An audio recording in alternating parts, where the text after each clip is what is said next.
بسم اللہ الرحمن الرحیم نحمدہ ونصلی علی رسولہ الکریم۔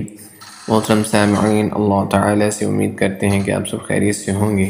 اللہ سبحانہ و تعالیٰ آپ سب کو اپنے حفظ و امان میں رکھے۔ محترم سامعین، ہمارا چینل خالصتاً دینی، اسلامی اور اصلاحی چینل ہے۔ اس کے اندر احادیث مبارکہ اور قرآن و حدیث کی وظائف اور دعائیں شیئر کیے جاتے ہیں۔ آپ سے گزارش ہے کہ ہمارے چینل کو ضرور سبسکرائب کریں تاکہ ہر آنے والی دعا اور احادیث مبارکہ اور وظائف آپ تک پہنچتے رہیں۔ محترم سامعین، آج کی بہت ہی پیاری دعا ہے، یعنی کہ پیاری حدیث ہے، جس میں حضرت جابر حضور اقدس صلی اللہ علیہ وسلم سے نقل کرتے ہیں کہ حاجی فقیر ہرگز نہیں ہو سکتا۔ فائدہ: ایک حدیث میں ارشاد ہے کہ حج اور عمرہ کی کثرت فقر کو روکتی ہے۔ ایک اور حدیث میں ہے کہ لگاتار حج و عمرہ برے خاتمے سے بھی حفاظت کا سبب ہے۔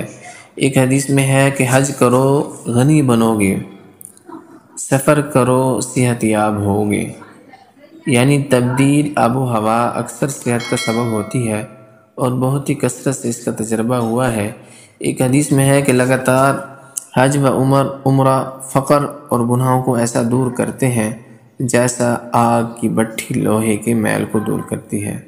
سبحان اللہ! اس حدیث کے اندر کتنے فائدے ہیں ایک حاجی کے لیے۔